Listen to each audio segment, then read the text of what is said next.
Allow me to start this off by saying that I'm sorry that I lied yesterday in my Catch Up Chaos Round review where I said that I was going to space my top 30 list out over today, tomorrow, and Thursday.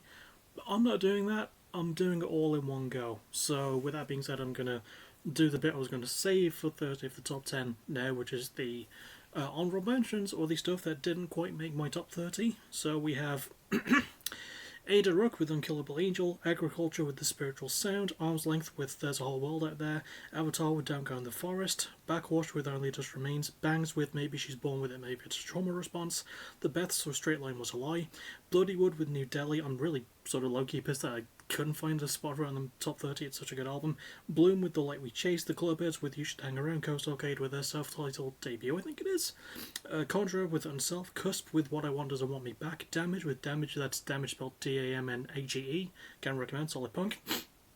The Dollheads with Adolescence, Drain with Is Your Friend, Jury with This Movie Sucks, False Reality with Faded Intentions, Gum with Beneath the Wheel, Homefront with Watch It Die, almost my top 30 that was. Humour with Learning Greek, Judicator with Concord, Large Dispute with No One Was Driving the Car, Lamborghini Girls with Who Let the Dogs Out. By the way, this is in alphabetical order of the band name, so there you go. Lastima with A Pain Bloom from My Lungs, Let Me Down with North by Southwest, The Living End with I Only Trust Rock and Roll, Low Heaven with Ritual Decay, Low Before the Breeze with A Hole Beneath the Home We Shared, Mammoth with The End, March Rod with I'm butchering this one, definitely. Drums in the Elsons? I don't know. Merc with Dehumanized, Meska with Knowing the Ending, Misery Whip with The Right to Live in Peace, Moses with Capitalize This, Obscura with The Sonication, The Oral Cigarettes with Altergeist 0000, Pigeon Pit with Crazy Arms, The Pretty World with Zero Point Genesis, Rivers of Nile with their self-titled album, Ryan Davis and the Roadhouse Band with New Threats from the Soul, Saturdays at Your Place with These Things Happen, Sculpture with Landkrieg, I'm probably not saying that correctly. Shadow of Intent with Imperium Delirium, Signeri with their self-titled, Slung with Endways, Speedway with Life's Refrain, Split Chain with Motion Blur, Sprints with All That Is Over, Still in Love with Recovery Language, Super Heaven with Super Heaven, this is all staying as it is, Tala with Primeval Obsession Detachment, Teen Mortgage with Devil Ultrasonic Dream, Thornhill with Bodies, Thrill Rock with their self-titled debut, I think it is. Really recommend, that's a good album. Tigress with Are You Bored, Vacant Home with Can You Show Me Who I Am, Villanova with Hit It, Vimic with Open Your Omen, not until you buy me a drink first, mate. Weekend Friends with Feels Like Hell, Weather Day with Haunted Disaster, Wounded Touch with a vivid depiction of collapse, and Youths with Together in Pieces. So for those who didn't quite keep up with that, that was a total of 63. I had a total of 93 albums. I had to whittle it down from that much to 30, which I'm going to start now.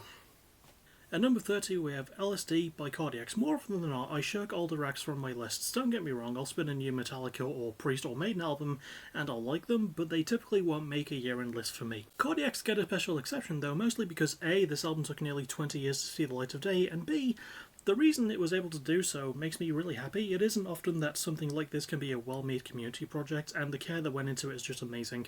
It's well written and fun dad-leaning prog rock, and for an hour and 20 minutes it has a lot of creativity. I can see people being put off because of its length, but despite that, it isn't a slog, and it's a very touching release and a great tribute to the band's former frontman Tim Smith. I admittedly feel horrible that it's at the wooden spoon position, but like with the other 29 entries that you're about to see, I still recommend this one highly. At number 29 we have Rare Americans with Skids. That's Kids. And so we go from...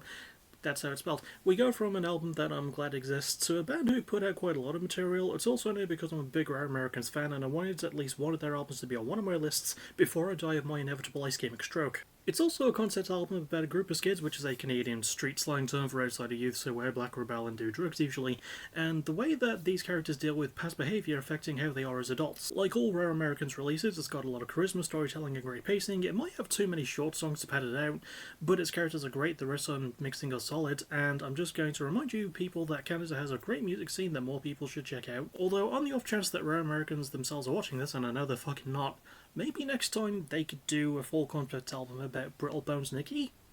I'd like to see it. I think Brittle Bones Nicky is the best character they've ever put out to a song. So that'd be cool. At number 28, we're Straight From The Path with Clockworked. Speaking of bands I like who I don't put on my list enough, this is pretty much a sympathy entry, and was also almost my number 30 until a recent re-evaluation. But of course, the year that Long Island hardcore punk staple Straight From The Path calls it quits is the same year where they drop probably their best album since Subliminal Criminals, maybe? It's as politically laced as their other stuff is, and I like that it doesn't lament that they're coming to an end, feeling more like they're going to continue fighting just with a different pair of fingerless gloves. I'm hoping. It's got among the heaviest breakdowns and guitarists, some of Drew York's best yelping on the vocals in a while, and it's also just a great note to go out on.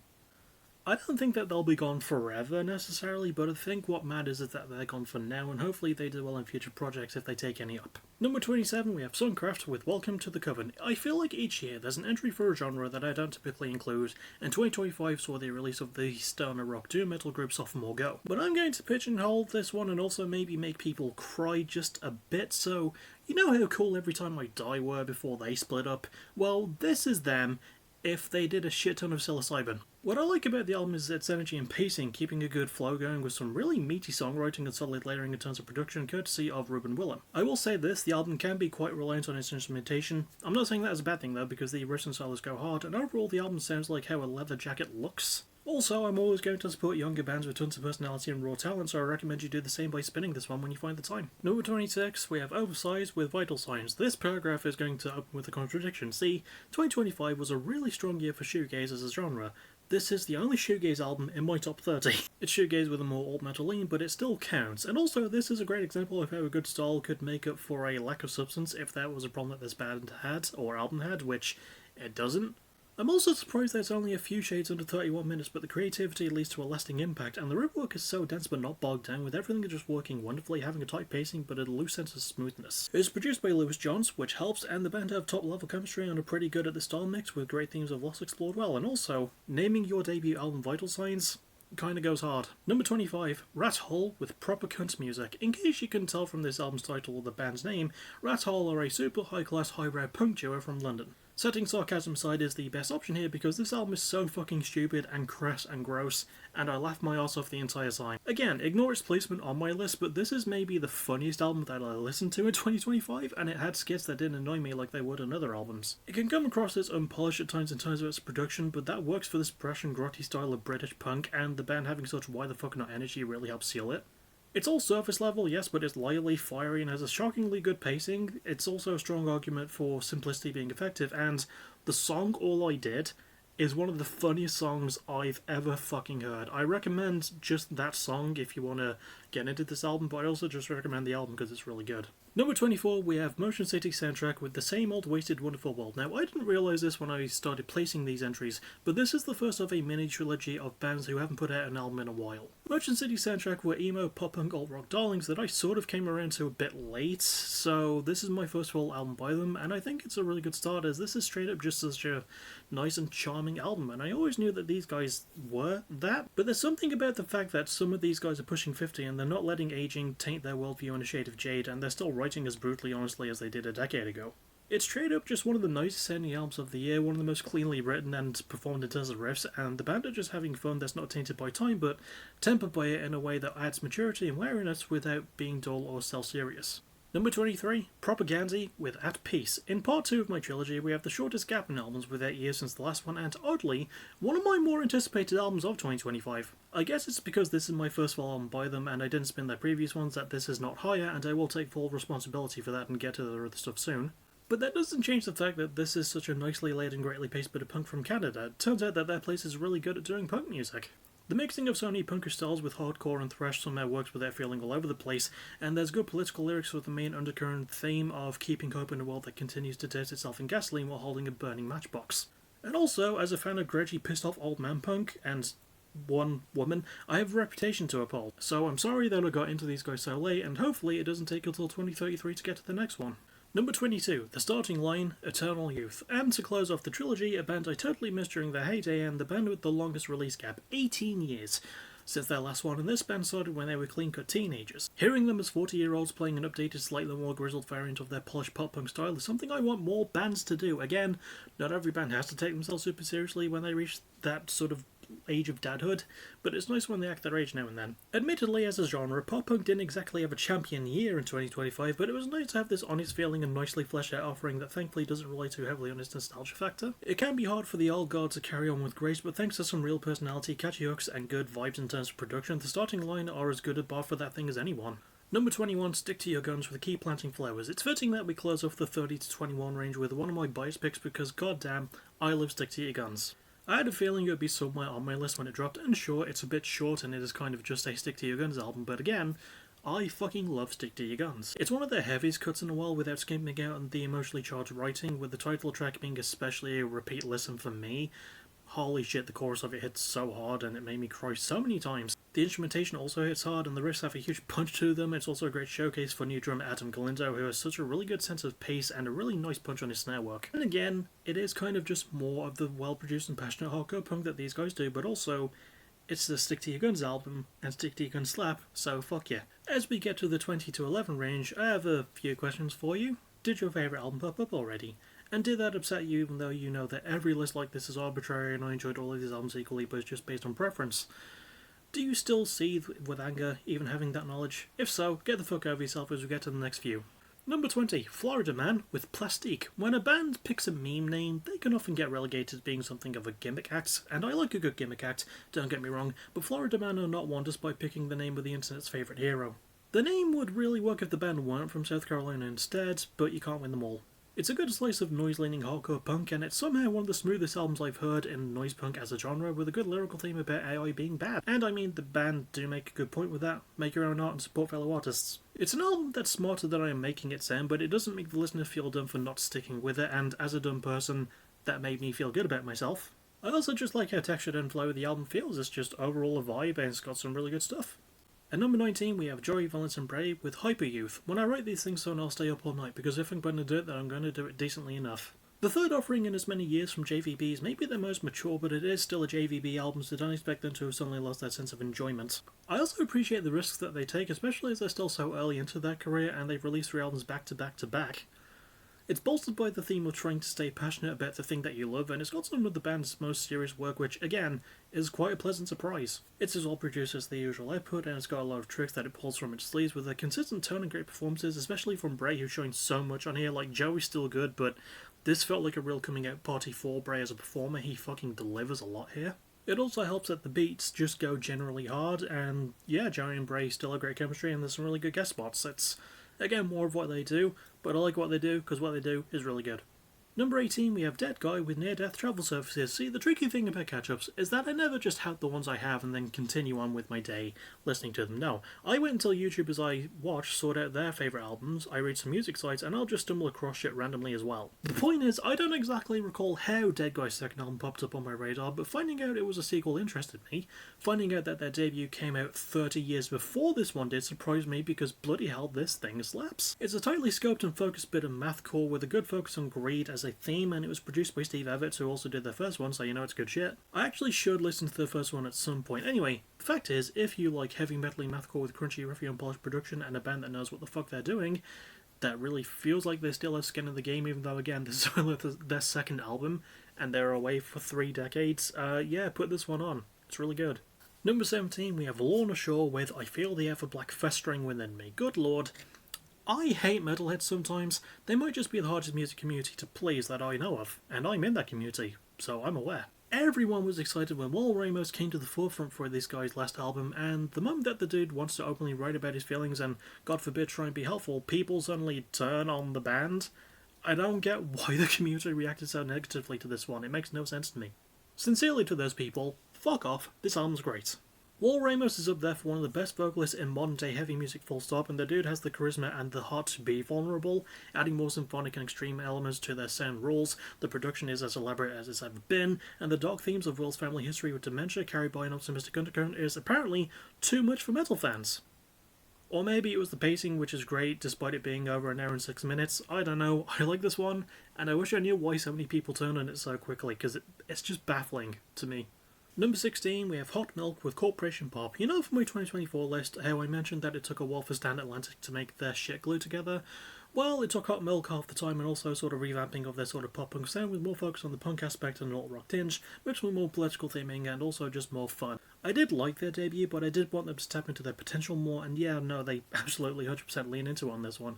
They take away more gambles than I expected them to take, especially for such a still fresh act, and thanks to its nicely handled production and strong and more beefy songwriting and lyrics, I can only hope that these guys keep this momentum up. It's also just a good bit of fun and is packed with energy, serving the pacing well, and the chemistry has improved heaps and bounds too. Well, I say leaps and bounds, or heaps and bounds, fuck it, I'll stay. So it's all good stuff, and Hot Milk are gonna be a force to be reckoned with eventually, I think. Number 15, Hot Mulligan. The sound a body makes when it's still. No, your ears do not deceive you. Two back-to-back entries with bands who have the word hot in the name and the first letter of the second word starting with M. Yeah.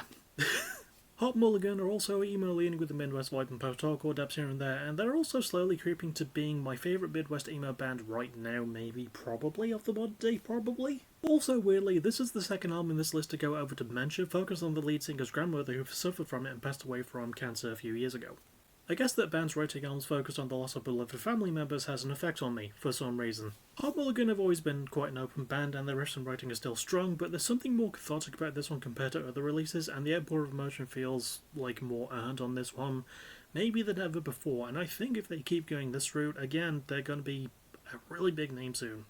Number 14, we have Blindfolded and Led to the Woods with The Hardest Thing About Being God Is That No One Believes Me. Now, we have the obligatory entry in these lists, as it's the album that cares the least about my personal safety. And to top it off, it's a concept album that doesn't care about my personal safety, being a deathcore offering about the obsessiveness of stalking told from the perspective of the stalker. It's an album about desire and how much it can strip someone down to the most unhinged and animalistic ways, and it takes so many brutal turns as it goes. I will warn against reading the lyrics to this one, as there is potentially triggering stuff, but the music and atmosphere it captures are more than enough to keep the interest going. Also, it's great to get new acts from New Zealand, which are a good country for music in general, doing this kind of thing, and the sheer commitment from the band and density of the sound really help things. It might be, also, one of my favourite horror concept albums of all time. It's so genuinely fucking unsettling, and I highly recommend it for that alone if you just want to be crept the fuck out. Number 13, Set It Off with Set It Off. There was a fair amount of artists in my catch-ups that decided to cash in on themselves, which doesn't apply to Set It Off as I gave them a full proper review, but I'm always a fan of a band titling a later album after themselves, especially when they earn the right to do so. Seeing a band that has such a typically commercialised feeling sound do the total fucking opposite and having earned the right to do so and doing it on their own terms just kinda rules. It's obviously their heaviest offering, but also Cody Carson might have put in one of my favourite performances of the year and easily the best in the band's history. Some songs are a bit straightforward, yeah, but it keeps a good pace going and the vitriol behind each word rapped, screamed, or sung beautifully is really nice. In general, it's just really cool when a band gets to make the music that they actually want to make, and it's nicer when it just sounds this fucking good. And also, goddamn, it's nice to actually hear the guitar again for a change. Number 12, Aesop Rock with Black Hole Super Rats. I know that I've been getting into more rap lately, and like most rap albums, it's an artist that people like that I got into way too late. From what little I know of Aesop Rock, who is a good lyricist and writer, his stuff has a tendency to be purposefully abstract, so I did feel occasionally stupid for not being able to follow along to each detail of this one. But when something is this well produced and considering how fun of a performer Aesop is, it's not something that I'm going to beat myself up over too much. And from an album that's over an hour and 8 minutes long, it breezes by, mostly thanks to how bloody good the writing is, and it's just an overall fun vibe. Also, while I was writing this entry, I only just found out during it the other day that he put out another album in October of 2025, so I should probably spin that one when I get the chance. I didn't even put it on my catch-ups because I didn't know it existed until I wrote it, so yeah, probably should get on that at some point. And to close with the 20 to 11 gap, Youngblood with Idols. Oh god, oh gosh, I wish I did tight spots for these lists because I genuinely think this is a top 10 album of the year, and anyone that gets an endorsement from the GOAT Ozzy Osbourne, rest in peace, is usually a good indication of how good that person is. Idols by Youngblood might be Youngblood's best album, and the fact that he worked on it for so long in private and made something that he wanted to make and was passionate about, and for that art to come out so good. Recurring theme on the list I know, but it's a damn good theme. First of all, Dom leaning into his more rockstar charisma is a really fucking good selling point, and the fact that you can hear all of his influences but it still feels like him is absolutely fantastic. The production is some of my favourite of the entire year, maybe of the entire decade, and even though the pacing does trip a little bit near the end, which I think is what prevents it from being in the top 10, it opens with one of the best songs of 2025 in general with Hello Heaven Hello, and it's overall just a fucking great album. But there were 10 more that I liked just a little bit more, the tiniest little teensiest bit more than I like this one. But again, like with all these entries, listen to all of them for yourself. It was fucking great. And here we go, the moment you've all sort of been waiting for, the top 10 from 10 all the way to 1, and most likely the most replayed section on YouTube depending on what happens. Thank you for sticking with me so far on this. Let's go. At number 10, we have Military Gun with God Save the Gun. So I'd like to start this one by coining a term as the Brutalism effect, referring to IDLES dropping their solid 2017 debut titled Brutalism, then following up the next year with the exceptional Joy as an Act of Resistance. My point is, when Military Gun dropped their debut Life Under the Gun in 2023, it was solid, but it had too many ideas that didn't really get a chance to breathe. So give them an extra 10 minutes and let the band explore their big brain, and yeah, you got some pretty fucking good melodic post-hardcore old punk rock stuff. What I like the most about this album is just how much of it there is. 14 songs in a 37.5 minute time frame, somehow manages to work, the band come off as authentic, and it has riffs for days if not weeks. There's also a really good personal feel to the lyrical theme of the after effects of losing yourself, and the production ties up all nicely, so yeah. Good presentation, good shit all around, and I fully get the hype behind Military Gun now. Number 9, Flummox with Southern Progress. Until recent research, I thought that this was either a debuting act or an up-and-coming one dropping their second album. It turns out that this is actually the 5th album by Flummox, and while I haven't listened to any of their previous work, I feel like I should as much as you should listen to this album. I know that the album is only at number 9, but Long Pork has to be among my favourite songs of the entire year. Holy shit, the writing on it is so good. Well, let's try to pin down their avant-garde sound, which is sort of sludgy, sort of swing, sort of funk, sort of doom, sort of punk, sort of rock, sort of metal. Look, even the band don't have a proper description, but it's so weird and I love it, and also any band with an animal as awesome as the opossum attached to them is more than good in my book. It's such a unique sounding band to write about great themes and have shit tons of personality, and I wish I knew of them sooner. I'm going to try and brush up on my homework with these guys as soon as I can, because holy hell, this is probably one of the most interesting albums on my entire list, maybe the most interesting if I'm being honest. Number 8, Gnosis with Genesis. There's something so refreshing about a project like this being accepted in a community that can be quite prickly, emphasis on the prick. I got into Crystal Lake really late, so I was upset when frontman Ryoki Nishita left, and then I was excited when he announced this new band. Seeing someone catch it on themselves to make art that they're passionate about is one thing, but seeing people be happy about a new thing, and seeing how much Ryo was enjoying making heavy, well-written and just plain fun metal music, while sounding more impassioned than I've ever heard him, that counts for a hell of a lot more to me. It also helps that the album has more depth and creativity than it first appears, and makes pretty much all of its ideas work, with the lyrics having a good central theme of struggle and having the raw emotion that they deserve. It's just proper mints. Number 7, Dinosaur Pileup with I Felt Better. You know one genre that's fallen out of favour in mainstream rock? Yeah, it's grunge. It's not something I actively seek out, and more often than not I find most of my music from random YouTube ads. I thought I'd heard about Dinosaur Pileup before hearing the song My Way, not a cover of the Frank Sinatra song, just to clear that up from this album, and after listening to both this album and that song a lot, yeah, safe to say that grunge can be done well in the right hands. I'm also not used to a band from Yorkshire doing the style, but it's good shit nonetheless. It's also a lot happier and less cynical than genre can be presented as, while also being a bit juvenile in a way that suits it.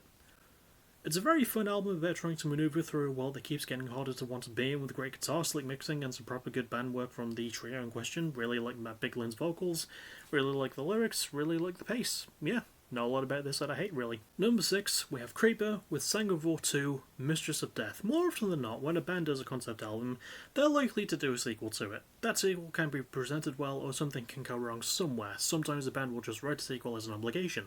But Creeper said, fuck that, Sang of War 1 was about the relationship of a vampire and a thrall, so let's make the second one about an 80s vampire rock band who gets stalked by a weird entity. I really feel like if Stranger Things had vampires in it, this is the album that would fit nicely as a show soundtrack. It captures a straight up fun and sleazy vibe with the top notch concept, clever as hell writing, and also, I have to appreciate the appropriate timing to drop this album on Halloween. How fucking dare you for being that smart about it, Creeper. It has charisma at the back and front end, great narrative, and more gothic and hard rock drenched to the instrumentation to fit the sound, and I really hope that we get a part 3 in 2027, because it would go so fucking hard. At number 5, we have Grief Ritual with Collapse. It's happened a lot that there's going to be a debuting band somewhere in my top 10, and even in my top 5. It might sound like bias because, yes, this is a metalcore band from the UK, but I think I was surprised by how political this one got. It's no secret that metal bands are political by nature due to having a naturally counterculture sound, but for a band from the UK to drop an album like this in a really bad year for UK political unrest, and for it to be really fucking pertinent, yeah, to me that makes it a top 5 maker. It mixes in hardcore and black metal elements too, so that slaps, and the band behave with such conviction and have unbelievable chemistry together for a debut that is fucking apparent. The instrumentation fits the theme of the album, being heavy and not skimping out or fucking around, with a raw cut solid production and great fluid song flow with awesome breakdowns and payoffs and some pretty good solos too. Yeah, huge recommend, and if this is their first album, I'm really looking forward to what they drop as the sequel. At 4, we have Whitechapel with Hymns in Dissonance, and we get to our last concept album of the entire list, and I've been pleasantly surprised with the work that Whitechapel have put out since I got into them.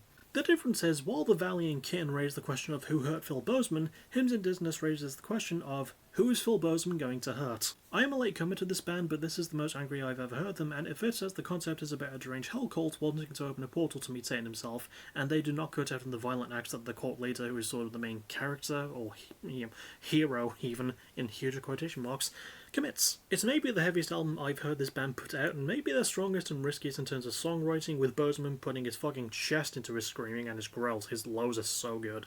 Adding more experimentation with grind and black metal to the usual deathcore trappings, thick as steel production, and a beefy sense of construction, and yeah, you got some really good shit here. Number 3, the Callous Day Boys with I Don't Want to See You in Heaven. In these videos, I've gone over the themes of loss in a lot of ways, and that is a theme that I connect to quite easily. The Callous Day Boys aren't a band I expected to put out an album about the pain that the lead singer Carson Pace went through after getting divorced, but turns out that they can, and can also use metaphor for a narrative around that feeling. It also helps that this band is weird as fuck, like naturally, and this might be their weirdest album to date, using a metaphor literally called the Museum of Failure as a method of exploring what Carson went through.